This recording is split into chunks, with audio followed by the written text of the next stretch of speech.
Hello and welcome to this episode of Sticky Note Marketing. I am your host, Mary Czarnecki, and I am super excited this week to welcome our guest expert, Scott Moss.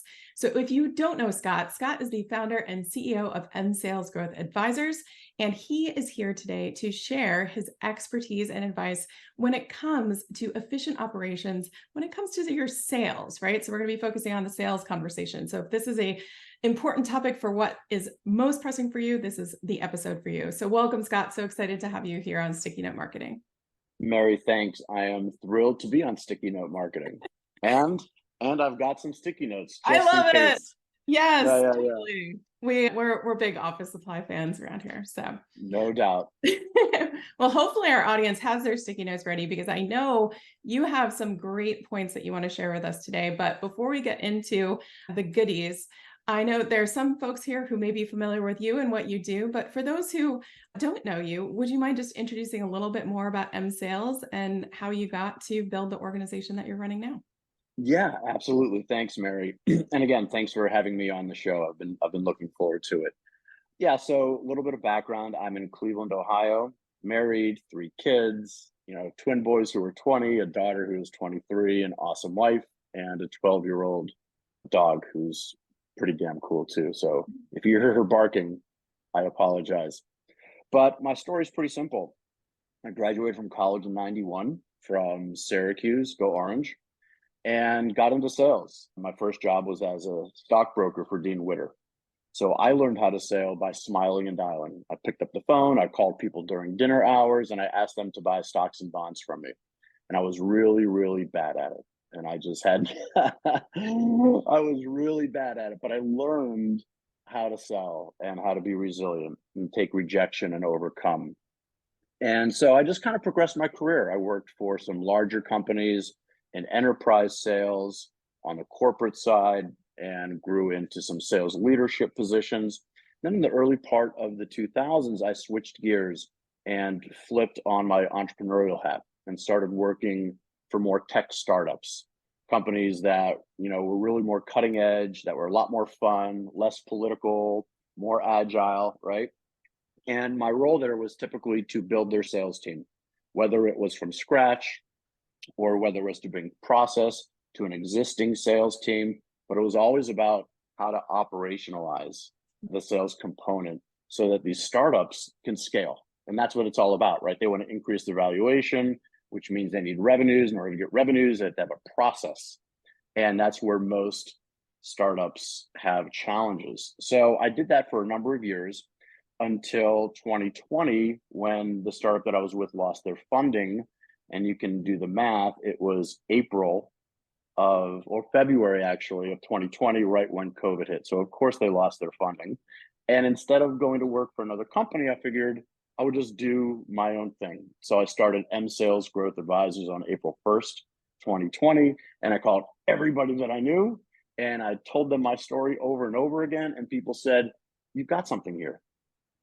And so I picked up a few clients, and what I do really is help them bring process, procedure, repeatability so they can scale their organizations. I love that. And it's so refreshing to hear too that, you know, you weren't just naturally born doing this well, right? So I mean, I think Right. that gives people hope, right? So for those of you listening today who, say the idea of sales makes you cringe, or you have a little bit of worry that maybe your sales team isn't quite functioning the way it's supposed to, Right. there's opportunity for improvement.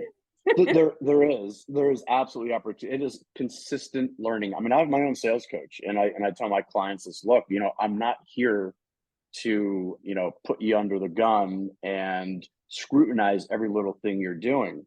I have my own sales coach. I have my own business coach. It's important to hear from other people, to bounce your ideas off of them, to learn better ways to accomplish your goals, specifically your sales goals. Fantastic. Well, now when you're working with clients, and I know you speak, you do obviously podcast guesting, and you work with a Mhm. variety of different clients. In all of those experiences, what would you say is probably the most common mistake you're seeing teams make when it comes to actually putting that sales process into place? Yeah, they don't know where to start. So the biggest mistake is, we have a product we think we have product market fit or a service, and they just start calling anyone that they think can use their product. And that's a big mistake because it's not very focused. And they don't have a process for that either. So there's twofold. There's who is your ICP, ideal client profile. That's who you want to target. That's who you want to go after. But you have to have a guideline or a process or even a playbook, a well-written playbook to execute against, so that your sales team has a roadmap. What do I do first? What do I do second? What do I do third? Right. So once you have that, it makes it a lot easier to predict revenues and to scale. So one of the issues is calling anyone they think can have a use for their product. And the other is not having a process in place. But most time, founders don't know how to do it. They don't know where to start. They don't know what the first thing is that they should do when it comes to a sales strategy and a sales process. So I help a lot with that. No, and I think that's so true. I mean, as a marketing consultant and coach, I hear that all the time. I'm really good at what I do, but that thing I do is not marketing, right? And I'm sure you Right. that thing I do is not sales, right? So now I have a sales team that I'm all of a sudden supposed to be guiding and leading. Right. And so it sounds like that's one of the things that you can provide, is actually helping people develop that playbook. So what does that look like? How do you even start developing that playbook? Yeah. So I think what's really important first is to take inventory of what you currently have from a content perspective, from a technology perspective. And I say that, I mean, like a CRM. When I'm talking about content, I'm talking about case studies. I'm talking about white papers or infographics or blog posts or podcasts, because it's important for a business to show that they have the right to win in their given niche. And that kind of content that the buyer will ultimately consume goes to set the stage as subject matter expertise and high credibility. And again, that right to win in the industry niche. So, you take inventory and you you look at your existing client profile if you have clients, and you determine, do you like working with those types of clients? Are they profitable? Will those clients help your business grow? And if you can answer yes to those questions, then you kind of have the beginnings of an ideal client profile. And then you just go out and find them. You get a list of all those clients, and that's the, kind of that first step. But you have to have a sales mission. And within the sales mission, it's not just about who you're going after. It's about, what are you going to say to them? What's your messaging? What's your brand positioning and your value proposition statements, right? And what does the buyer expect from you, right? And how can you approach the buyer with the right information at the right time so they consider you as a viable solution? So you really have to start with what I call documenting your sales mission. That is really step one. And those are some of the components that go into a sales mission. From there, the rest of the plan can kind of fall into place. And it's not rocket science. I tell people, you have your sales mission, and then you have a team that aligns with your core values and that can effectively communicate your value proposition to your ideal client. So you have your sales team alignment. Sometimes you have to look at your current team and make changes, or if you're moving from founder-led sales to actual sales team-led sales, then you have to spin up a brand new sales team. So it's important that when you're doing that, you, again, have that concept of alignment, and then you develop a process. What does the sales team need to do first, second, and third? How are they going to approach the potential clients? If they hear no, what's the next step? If they hear maybe, what's the next step? And how can you use a CRM to automate as much of that process as possible? I love that last word, that automate, right? So Mm. what do you see as some of the more, I don't know, new and fresh benefits of some of the new automations and AI and the new technology benefits that we have access to? Yeah. So first, the basics. It's, put together, optimize your CRM so that it can run automated sequences to touch your clients, right? And that involves LinkedIn outreach, that involves phone calls. Yes, you do have to pick up the phone still. That involves email, but not email to sell, email to share knowledge and to inform. And that's really important because the more you try to sell an email, the less likely you are to land the client. Then there's the concept of the latest and greatest, right? AI, chat GPT. How can you leverage those tools to create even higher levels of efficiency, right? Mhm. And I kind of look at it in two different ways. I do have some issues solely relying on chat GPT and those bots because they can tend to be verbose, and they can tend to be similar from one topic to the next. So if you're going to use it, I suggest using it as a starting point Mhm. and then reviewing the output and personalizing it so that it speaks more about your organization. More importantly, it speaks to the ICP because Mhm. that's who it has to be about. It can't be about you, it's got to be about them. So if you're going to use chat GPT, fine, it can create some efficiencies, but don't solely rely on it. Yeah. Make sure you put eyes to the output and make the necessary adjustments. That's just my opinion. No, I think it's so true. And I'm definitely on that bandwagon, right? Is that it's Okay. only as smart as what we give them, right? So if we have to do the work of figuring out, like you said, who is that ICP? Who is it that is the most valuable to us, but we're also the most valuable to them, right? We have this right to win with them. Yeah. And I think that's where I love, I mean, obviously you're the sales expert, but people rely on me for marketing positioning and what is our messaging all the time. And that's where I think that a lot of times, at least in the larger organizations I've worked with, there were these silos, right? Oh, sales is over there and marketing is over there. But really it needs to come together because it should help each other, right? If marketing is It really doing its does. job, sales should be easier, right? It's not never easy, but Easier, right? yeah. Right. I like that. You bring up a great point. So when I was talking earlier about sales team alignment, Mhm. we have to make sure that sales plays well with marketing and vice versa, but also that sales plays well with delivery. Mm. And that goes into how you're going to organize your sales team and your departments so that they are actually, they can work symbiotically, right? They can be in a collaborative environment. And a lot of people talk about SLAs between marketing and sales, and then again between sales and delivery, and that's really important. The more consistent and the more comprehensive those SLAs are between those teams will make them more of a unit. And Mhm. I call that, a revenue team Yeah. because they're all impacting revenue in one way or form at different points of the client life cycle, right? So marketing top of the funnel, sales middle to the bottom, and delivery post sale. It's just so important for those folks to be aligned and on the same page. It's best for the client as well.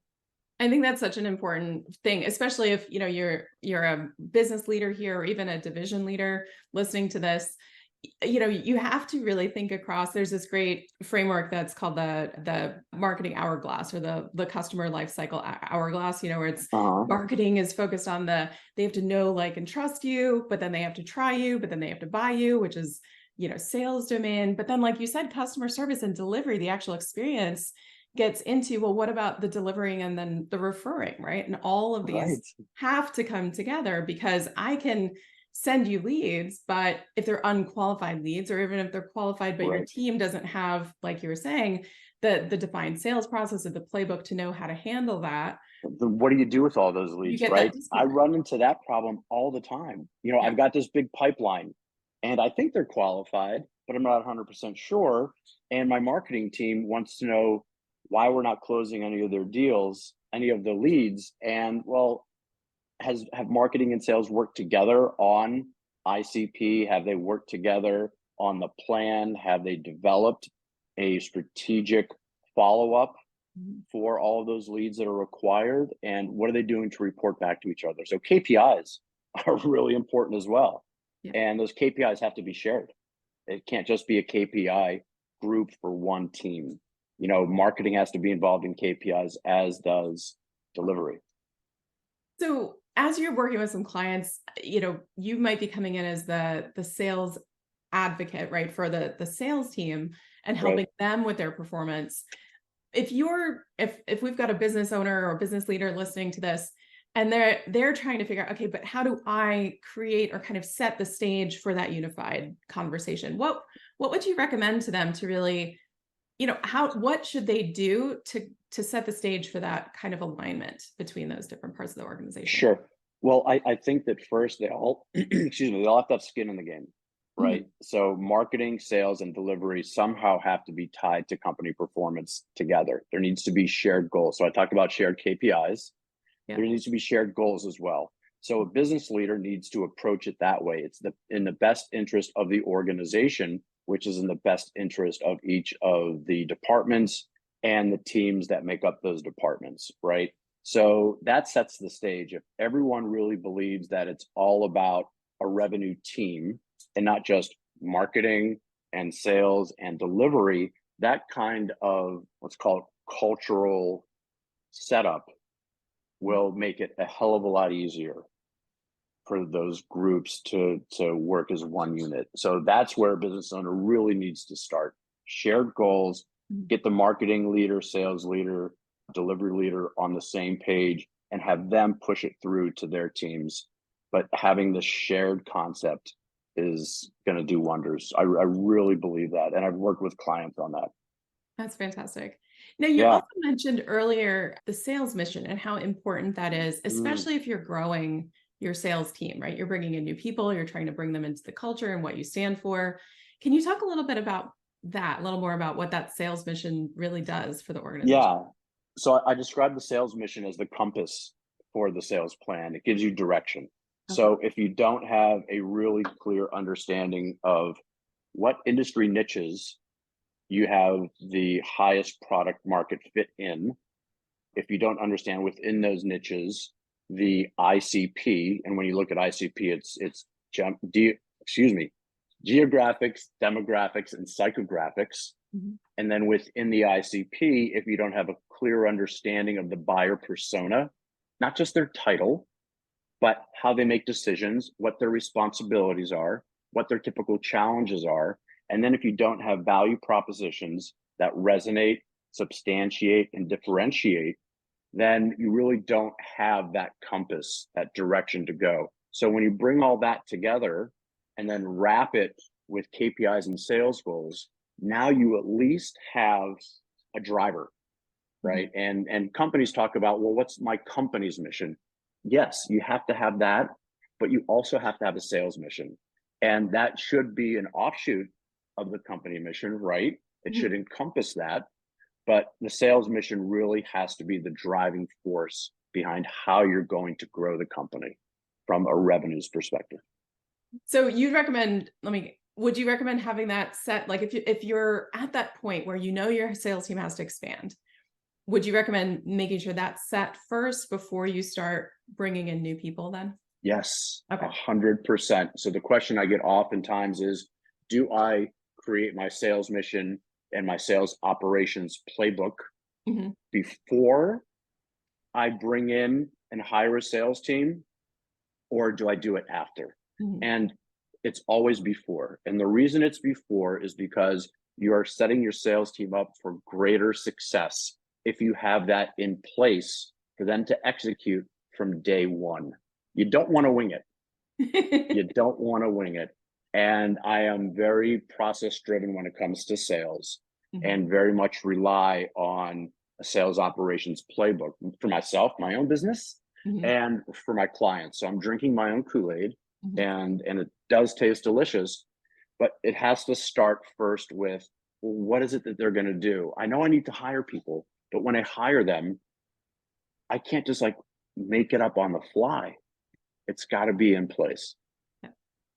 I love it. So say someone's followed your advice, right, to the T, we've got those in place. When people are now starting to bring people on, what are some of the things that you would really encourage people to make sure that they're asking or looking for to make sure they're getting the right salespeople for their organization? Sure. It always starts with values. I hire for values first.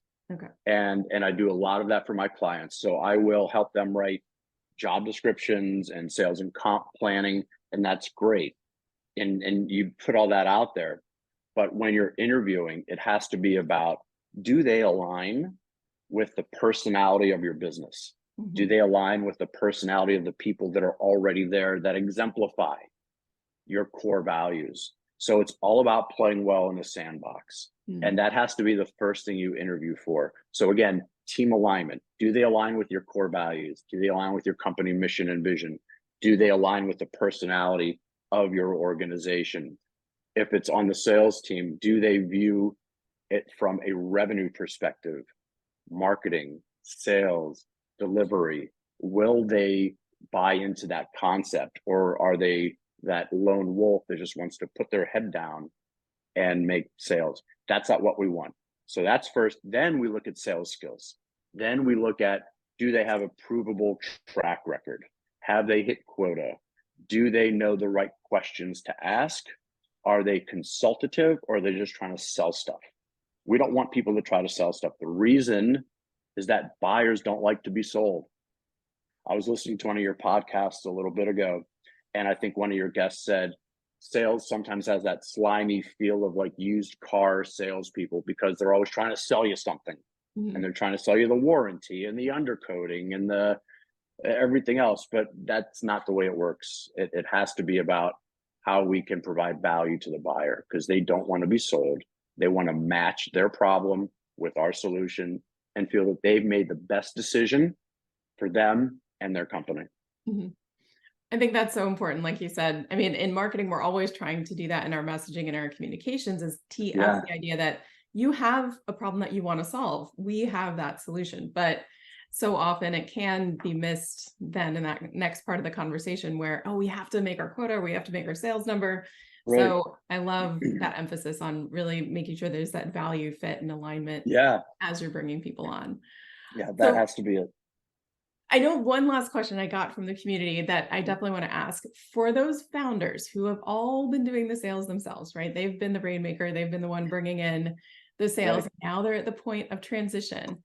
What are some of the landmines or traps or hurdles that you might want people to be aware of as they're making that transition from founder-led sales?